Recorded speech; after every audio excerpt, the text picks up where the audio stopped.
Greetings, welcome to lecture number 14 on basic circuit theory. I am Razavi. In today's lecture, we will continue to look at capacitors and find the energy that is stored in a capacitor in terms of its voltage. That's a useful quantity to know. And then we will summarize all the properties of capacitors that we have discovered so far, and then go on to a series and parallel combinations of capacitors and try to find the equivalent capacitance of these structures. And finally, we will look at examples of good caps and bad caps. But before we go there, let's take a look at what we covered last time for capacitors. So we said that a capacitor is formed by two conducting plates, for example, like so. And what I notice is that if I apply a voltage across this cap from anywhere, it could be from a circuit, from a battery, and that voltage deposits charge on the capacitor. And we define the capacitance of the structure as the amount of charge that we have on it divided by the voltage that we measure across it. And the unit of capacitance is farad. With this definition, we can readily find the current that flows through the capacitor, because we know that current is the derivative of charge with respect to time. So we take the derivative of Q with respect to time, that gives us C dV over dt. So this says that if a capacitor is connected to anything, and I measure the current flowing through the capacitor, and I measure the voltage on the capacitor, the current is proportional to the derivative of the voltage. In other words, how fast that voltage is changing. For the voltage to change faster and faster, we need to have a higher and higher current through the capacitor. Okay, one important result that came out of this was this situation. If the voltage on a capacitor has to jump instantaneously like this, meaning the derivative is infinite, that requires that the current flowing through the capacitor be infinite. So we do require infinite current to have a jump in zero time for the voltage on a cap. So from another perspective, if the currents that we have in our circuit are all finite, none of them can be infinite, then we cannot charge a capacitor instantaneously. We cannot change its voltage in zero time. All right. And then we also saw that we can find the voltage on a cap in terms of its current by just turning this around and writing it as an integral. So that's something good to remember. The voltage on a cap is given by 1 over the capacitance divided by the time integral of the current that flows through the capacitor. After all, this is just charge, right? Q is the integral of current is charge. And finally, we will prove today that the charge in a capacitor is given by 1/2 CV squared.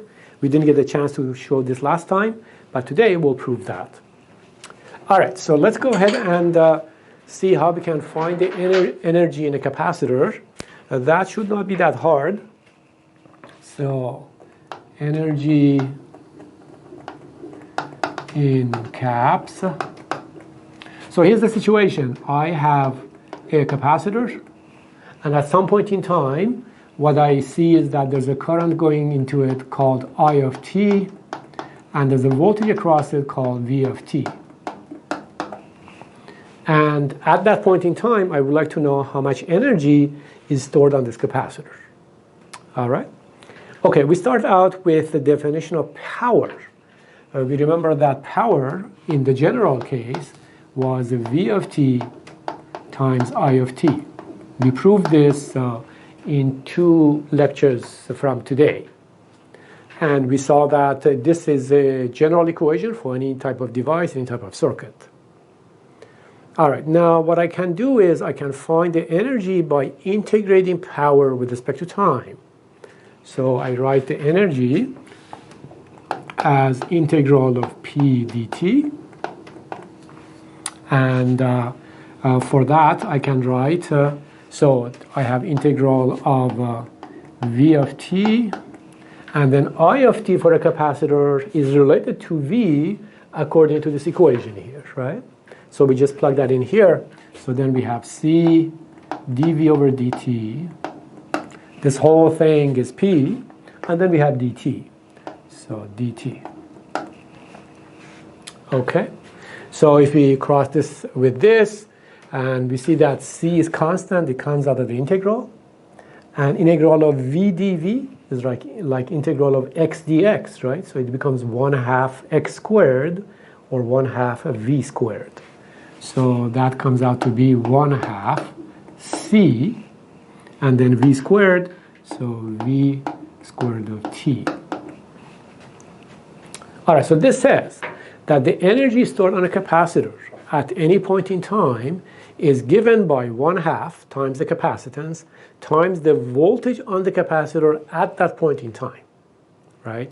So yes, what happened before, we had to bring charge onto here over time, right, and charge up the capacitor, but it doesn't matter how we got here. At any point in time, if I measure this voltage, I can uniquely find the energy in the capacitor to be 1/2 CV squared. All right, so that's a simple equation that comes in handy in many types of analyses, so it's good to remember that. And what we see is that, what we should note is that the energy that we give to a capacitor is very different from the energy that we give to a resistor, right? If I apply voltage to a resistor, the resistor heats up. So the energy that we give to the resistor is dissipated, it goes away, right?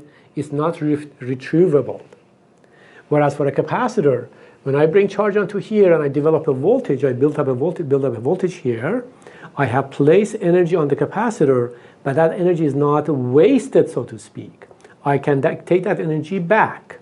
How? Well, for example, I put charge on this, then I connect it to something, to a resistor or some other thing, and I can take that charge back. I can take that energy back. So that's the distinction, one distinction between capacitors and resistors.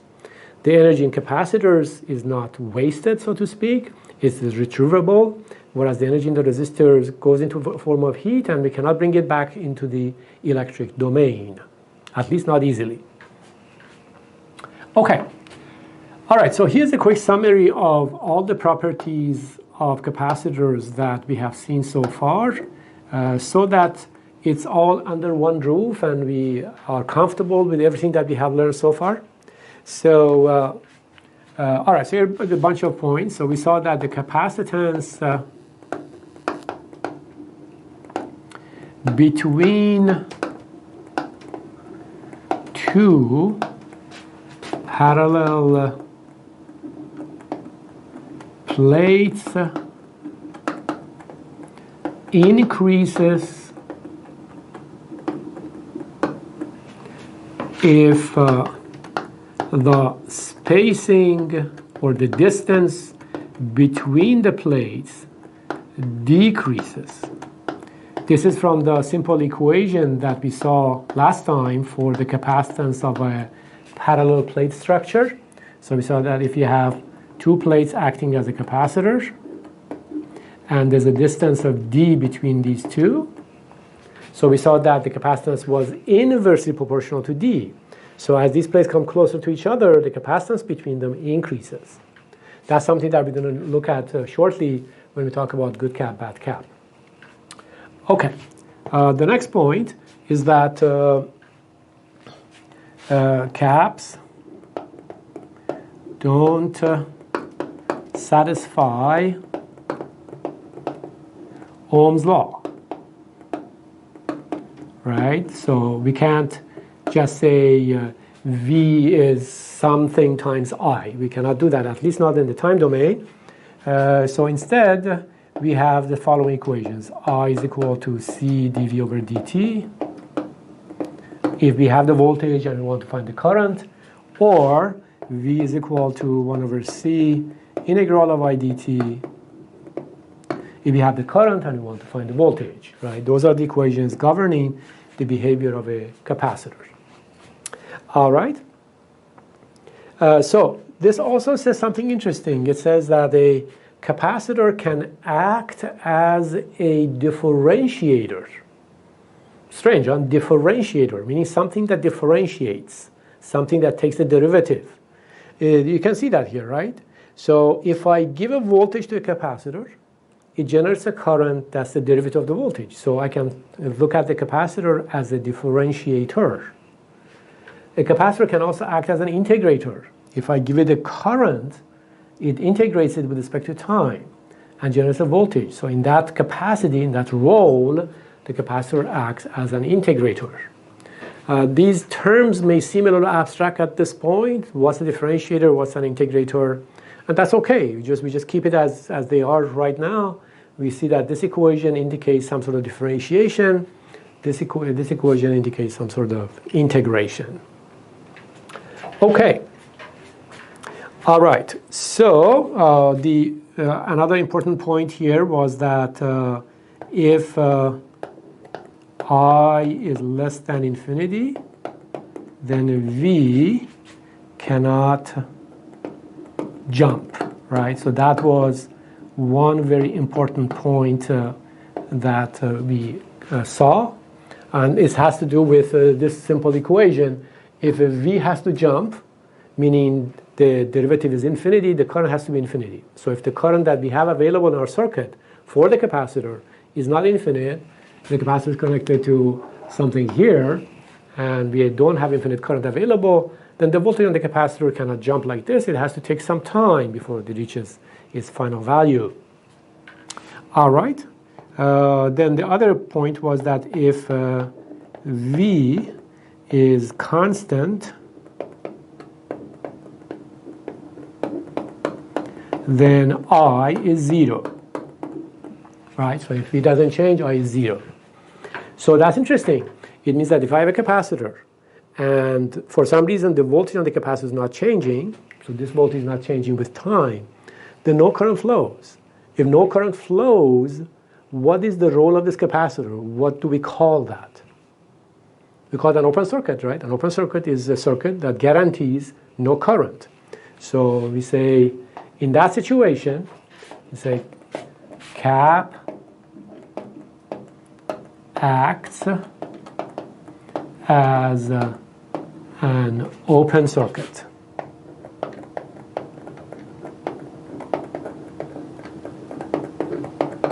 Okay, so that's good to remember. We often resort to this for analyzing circuits. It's a nice little rule of thumb to remember. Okay, all right, so these are some basic considerations for capacitors. Let's look at an example of analyzing a simple capacitor circuit. We saw something similar in the last lecture. This time we'll make it a little more interesting. So I have a current source, let's call this I in, and it's connected to a capacitor, very simple. C1, here's the voltage, V1, okay? And the current input has the following waveform. So the current looks like this as a function of time. So this is I in. So it's a 0 before time 0. Then it jumps to I0 or plus I0, stays there for some time until T1, then goes back to 0 and stays at 0, and then at some other time T2, it goes to minus I0 and stays for some time and then comes back to 0. And this is T3. And for simplicity, let's say that this time interval and this time interval are equal, okay? They don't have to be, but just as a simplification for this quick example. All right, so our objective is to plot V1 as a function of time. And all we remember is that the voltage on a capacitor is equal to 1 over the capacitor times the time integral of the current, right? That's what we had here. So that's what we have to do. And we just have to proceed carefully and integrate this with respect to time and see what we get, right? Okay, so let's do that. We solved the problem from here to here last time, but this time we also have this negative current flowing through I in. So we want to see how that affects the results. All right, so let's try to plot the voltage V1. So we said, okay, before time 0, there's nothing going on. If the current is 0, the integral of the current is 0. And because we have not said anything about the voltage on the capacitor before we start our experiment, then the default is 0. So the voltage of the capacitor is also 0 when we start out. Okay, so we have 0 volts up to here. And then from here on, we're going to integrate this. So the voltage goes up linearly, as we saw before. So the voltage goes up linearly. And the equation for this is just the integral of this with respect to time. So that equation and divided by C1. So 1 over C1 I0 t. This is what we found last time. All right, so this goes up until T1. At T1, the current source goes to 0. When the current source is 0, it's equivalent to an open circuit, right? So that's gone. And now what do we have? We have a capacitor. It's holding some amount of charge on it because it has this much voltage, right? And that charge just stays there indefinitely. So that voltage stays there indefinitely. So the voltage just stays like this. All right? Okay. Now at time T2, the current source assumes a negative value. So now we are pulling charge this way from the capacitor. So we are discharging the capacitor. So this time, at time T2, the capacitor begins to discharge. Right? And what is the equation for this? It's similar except that the slope is negative, right? So we can say that's 1 over C1 I0. And the origin of time has shifted. So I have to say that's T minus T2, right? But also it starts out at this value. This value is how much? This value is 1 over C1 I0 T1. So I have to add that in here. 1 over C1 I0 T1. This entire equation represents this straight line. Okay, take a moment to understand why that's true. You can see that when t equals t2, this is 0, and we have this value, which is right, which is this, right? And then beyond that point, it drops because actually the negative sign here, so that it drops. Okay, so now the current source begins to discharge the capacitor, and the voltage on the capacitor collapses. How far does that go? Well, it will come down, and it will come down, and it will reach 0. In fact, because this time interval is the same as this time interval, and because the current source value is the same in both cases but opposite, however much charge we placed on the capacitor in this charging process, we will take out of the capacitor in this discharging process, right? It's the same amount of time, same amount of current, so total charge delivered is the same, right? The charge is the area under this when we charge it, and the charge is the area under this when we discharge it. And these two areas are equal, so we go back to 0. So that goes back to 0 at time t3, and then stays at 0. Okay? So that's a quick example of how the voltage on a capacitor would change like that. All right, so here's the quiz of the hour. Just a quick question. So plot V1 if I0 is I0 over 2. Okay, so if the current is only half as much in both cases, what should the voltage on the capacitor look like? I'll give you 1 minute.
Okay, so what did you get?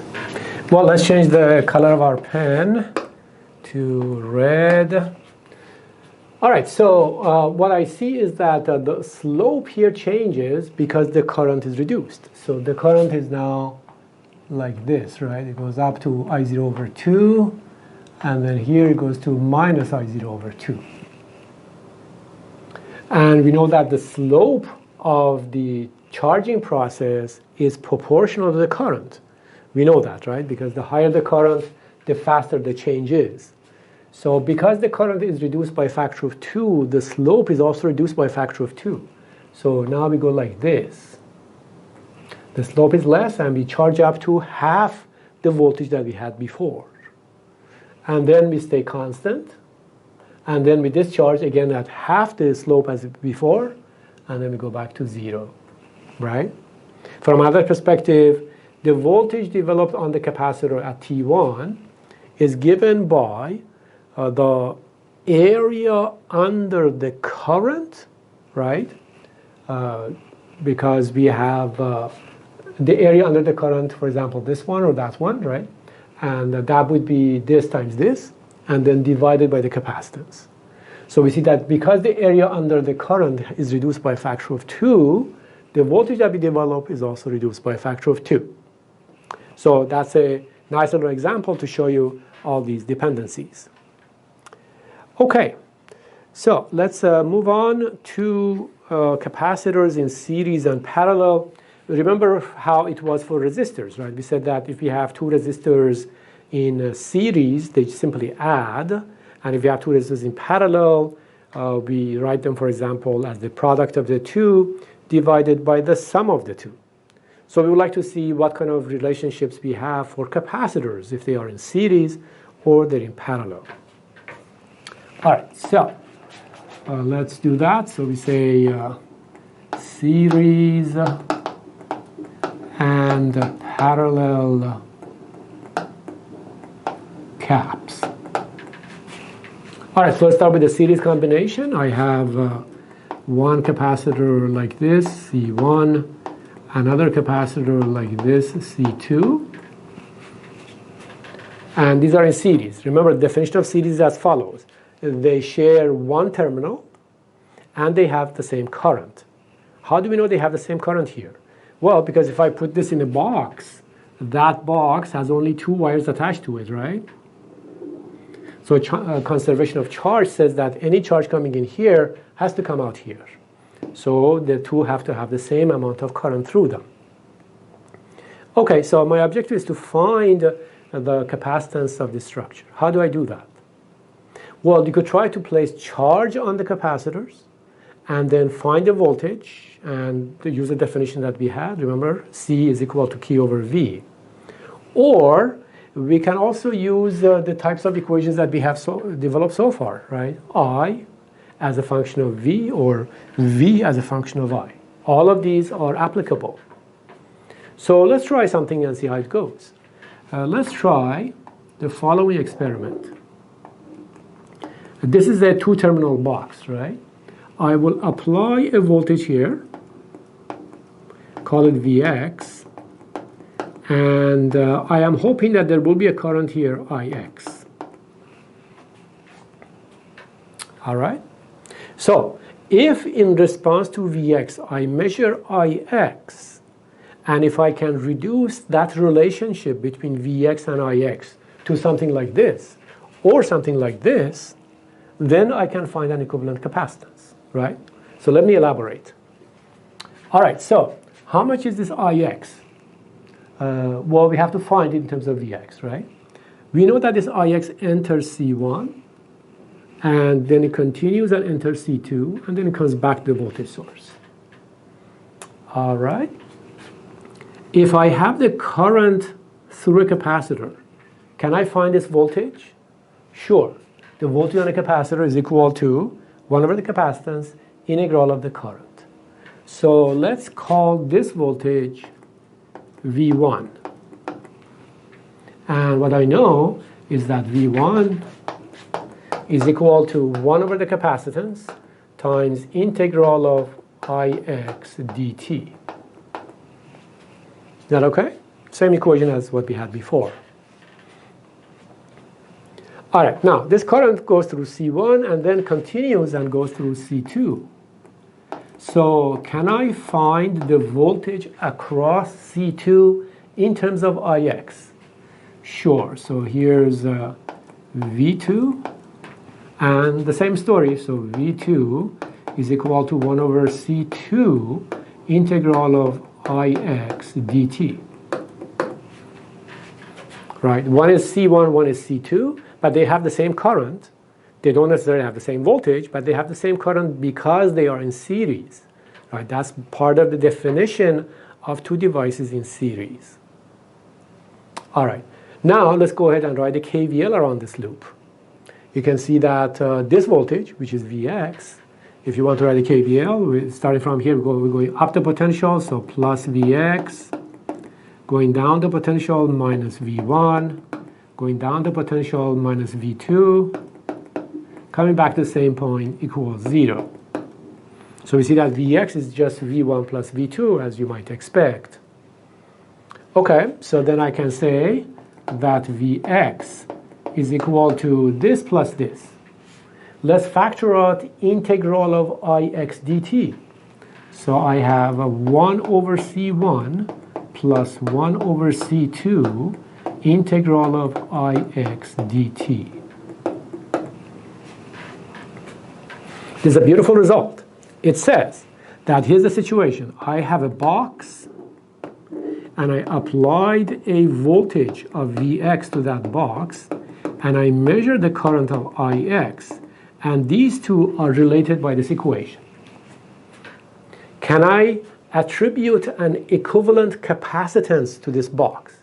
Sure, because all I know is that if a voltage and a current into a box are related by this equation, then the capacitance of that box is given by what inverse of this coefficient, right? So let's go ahead and find the inverse of the coefficient. This would be the inverse of the inverse of this would be the equivalent capacitance. So we say Ceq is equal to 1 over C1 plus 1 over C2, right? I just established a correspondence between this equation and this equation, right? So everything else is the same. You have integral of I, you have V. So this coefficient is 1 over capacitance. So this coefficient is 1 over capacitance. So the capacitance is this. And typically we just write this out in this form. C1, C2 over C1 plus C2. Is this result less than or greater than C1 or C2? We can see that it's less, right? So when we place two capacitors in series, the net result will be less than either of the capacitors. Okay? And that must not be confused with the series combination of resistors. Right? In resistors, with resistors, we saw that when we place them in series, they add. So they keep increasing when we place them in series. Whereas here, they become smaller when we place them in series. That's a critical difference between series resistors and series capacitors, and we must not confuse the two. Okay, all right, so that is the equation for the series capacitors. For parallel capacitors, we can perform a similar experiment. So here are two caps, C1 and C2, and they're in parallel, right? They're in parallel because they share these terminals and they share these terminals. All right, so again, I would like to perform some sort of experiment and from there calculate the capacitance. Again, you can always place charge on the structure, measure the voltage on the structure, and say C is equal to Q over V. Or you can play with these sort of circuity principles, right? So in this case, I would like to apply a current Ix, and then see, as a result of this current flowing through this whole thing, how much voltage do I measure across this whole thing. So there will be some voltage here probably, right? Vx. So again, if we place the entire structure in a box, so let's do that. You put this whole thing in a box. This box has only 2 terminals, so perhaps I can model it by a single capacitance value. And to measure that capacitance, I have many different ways. One way is I apply a current, measure the voltage, and then see how this voltage and this current map onto either this equation or this equation, right? Either one is fine. Okay, so that should be easy. All right, so let's try to find Vx. What I know is that I can write the current in this little capacitor. I know that the current through a capacitor is equal to the capacitor times the derivative of the voltage across it. Do I have the voltage across the capacitor? Well, we call it Vx. We have Vx here, Vx here, Vx here, right? So then that current, I don't have room here, I'll write it down here. That current will be C1 dVx over dt, right? So the current through the cap is C dV over dt. How about the current through C2? It's a similar situation, right? So this one is C2 dVx over dt. The voltage is the same because they are in parallel, right? When 2 devices are in parallel, they always have the same voltage. So that current is C2 dVx over dt. Now let's write the KCL here. This current is coming in. These 2 currents are going out. So I can say that Ix is equal to this current plus this current. So C1 plus C2 dVx over dt. All right. What does this tell us? Well, it's interesting. This tells us that the relationship between the current flowing into this black box and the voltage developed between the 2 terminals of this black box is like so. And I say, does this look like the current and voltage of a capacitor? Sure, if I compare that with this, whatever coefficient I have here for the derivative, that coefficient should be the equivalent capacitance. And that coefficient is this much. So I can say that the equivalent capacitance of 2 parallel capacitors is just the sum of the 2, C1 plus C2. So if you place 2 capacitors in parallel, the overall result is greater than either of them because they just add. So again, this must not be confused with when 2 resistors are in parallel, right? 2 resistors in parallel will be smaller than either of them because it's R1, R2 over R1 plus R2. So you can see the distinction or the duality between resistors and capacitors, right? So for series capacitors, we have this equation. For series resistors, they add. For parallel capacitors, we have this equation, whereas for parallel resistors, we have something like this, R1, R2 over R1 plus R2. So make sure that you don't confuse these equations. All right, so while we are here, we can actually try to have some intuition as to why 2 parallel capacitors add. Remember, I had some analogy or some physical interpretation for resistors, how they added when they were series and what happened when they parallel, etc. So we can try to do the same thing here. So let me try to draw these capacitors as simple parallel plate structures. I'll try to squeeze everything here so that we can stay on this page for now. So C1 looks like this.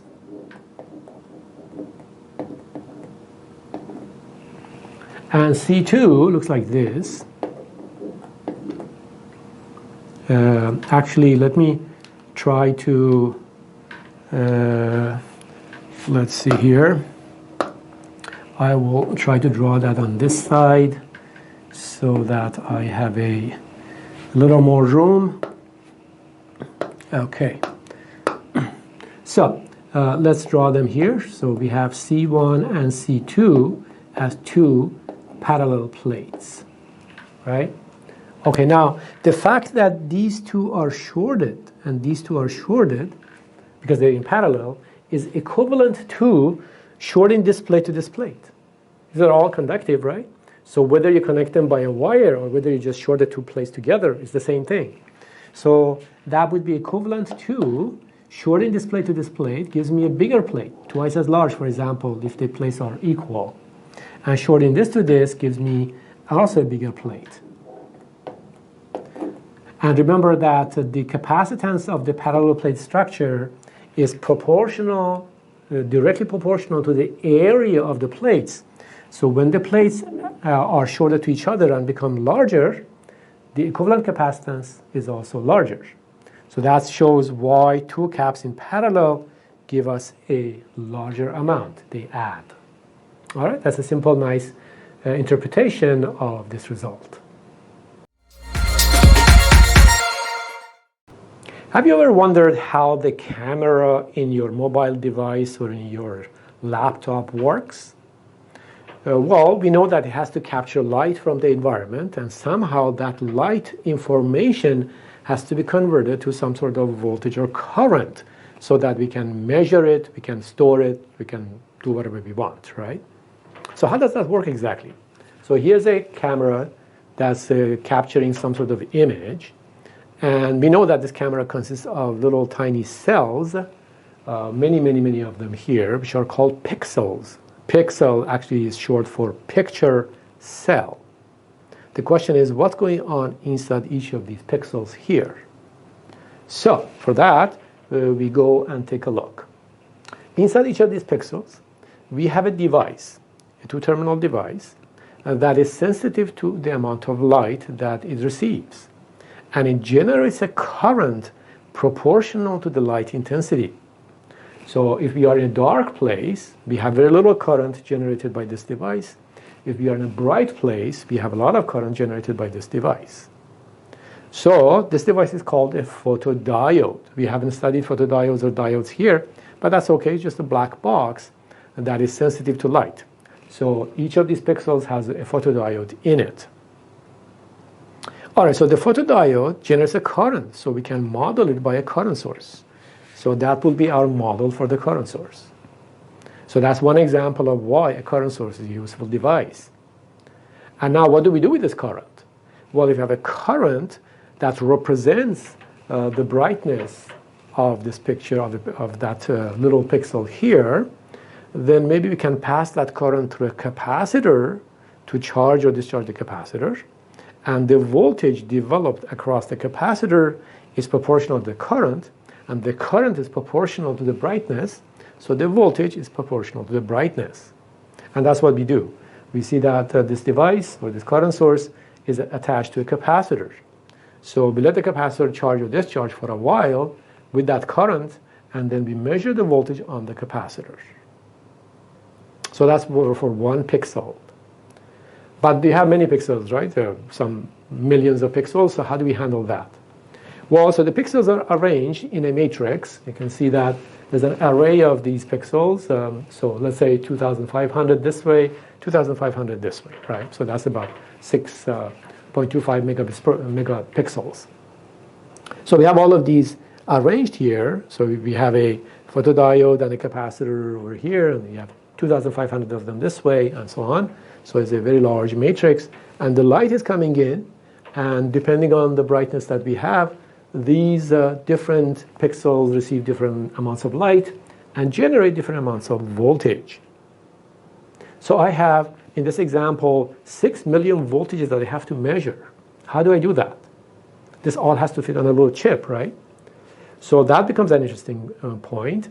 So what we will do is this. We will create a column of all of these. So we say, okay, so we have 2,500 of these in this column, right? Because we have 2,500 rows.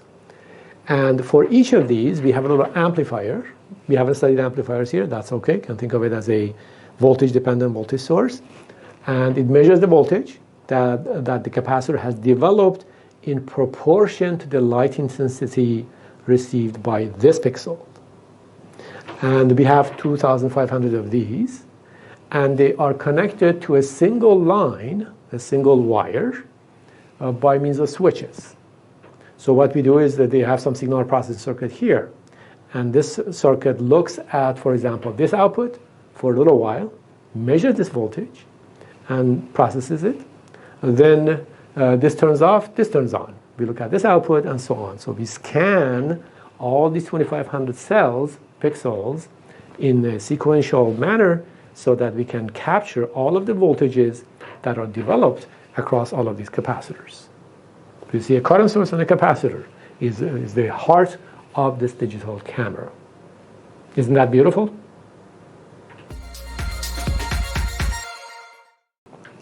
Okay, so the next topic that we're going to talk about is good cap and bad cap, and that's just to show you some applications of capacitors and see how they come along. All right,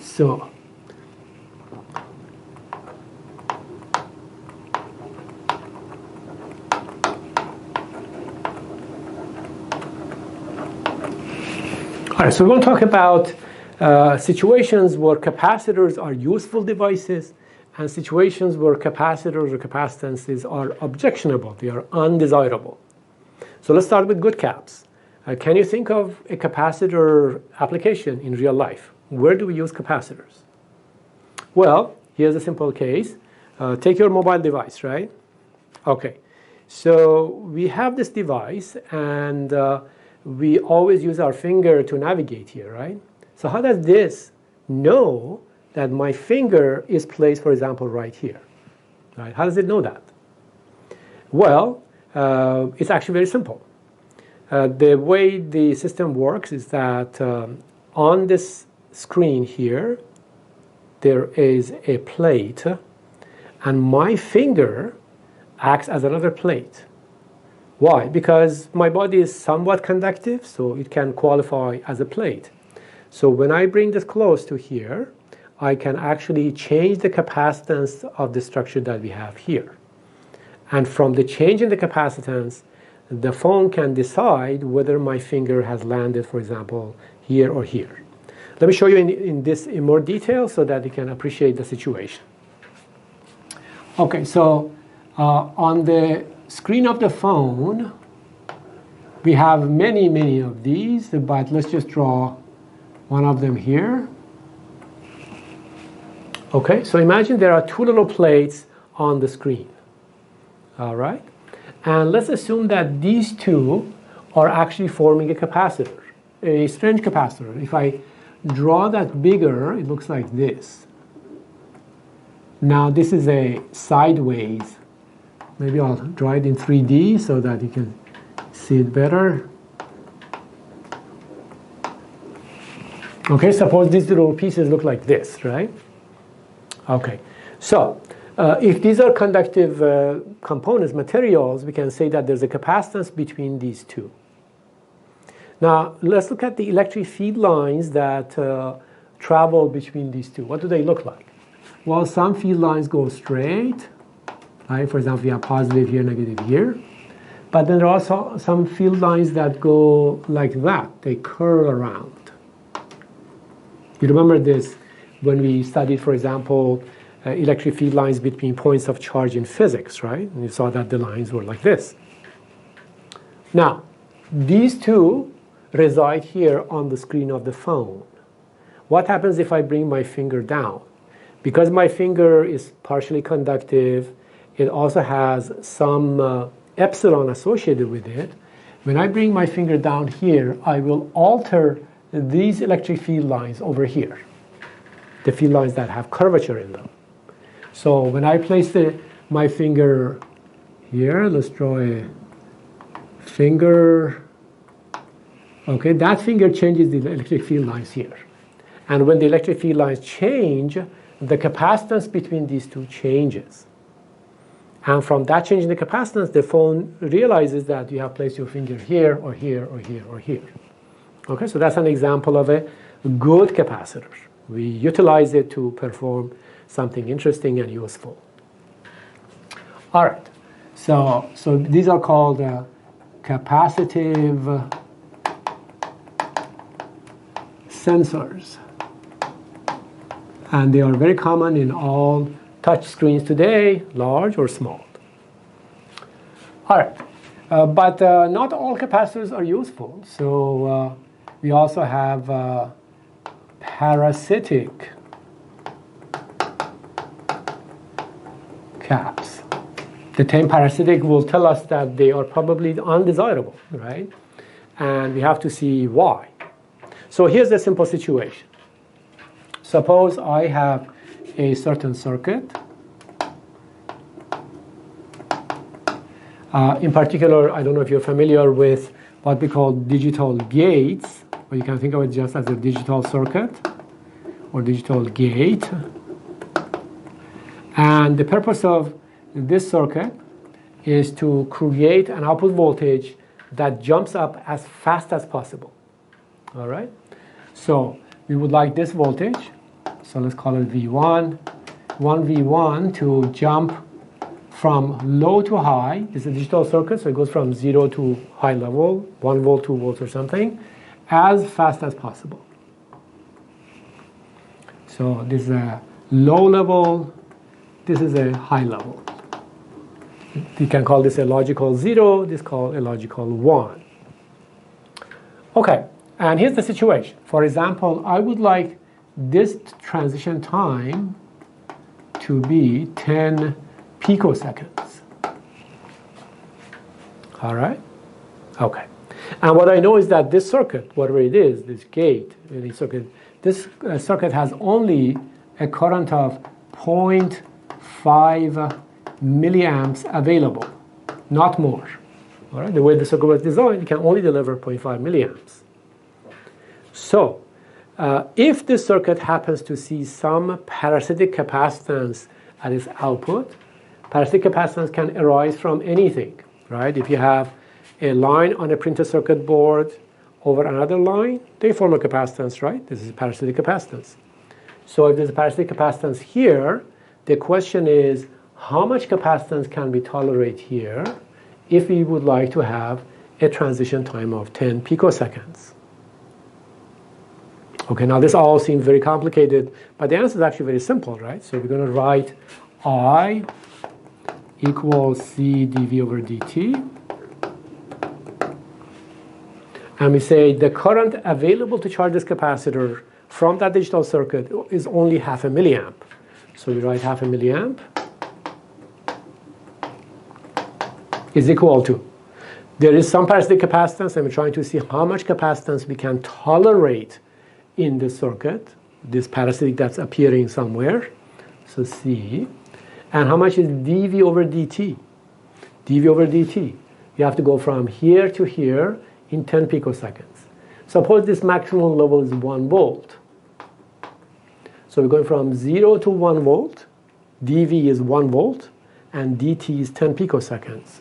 So 1 volt over 10 picoseconds.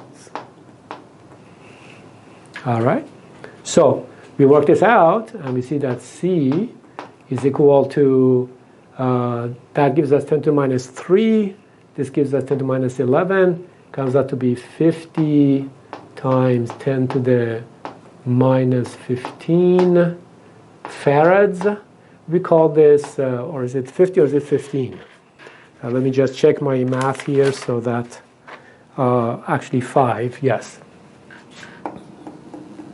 So 5 times 10 to the minus 15, and that amounts to what we call 5 femtofarads. That's the unit. It's a very small capacitance, right? 5 femtofarads, 5 times 10 to the minus 15. So this says that if I'm designing the circuit and I would like the output to change so fast, to go from low to high in 10 picoseconds and no more, the maximum capacitance that I can tolerate at the output of the circuit, as these two lines come out and try to go somewhere, if there's any parasitic capacitance between any wires, any plates, that cannot be more than 5 femtofarads. All right, so this is an example of a bad capacitor, because if the capacitor here is larger, if this is larger and this is fixed, this has to become smaller. If this becomes smaller, it means that this takes longer to get there, right? The slope will be less. So that's the situation where we would like to minimize the capacitance in the circuit for this reason. All right, I will see you next time.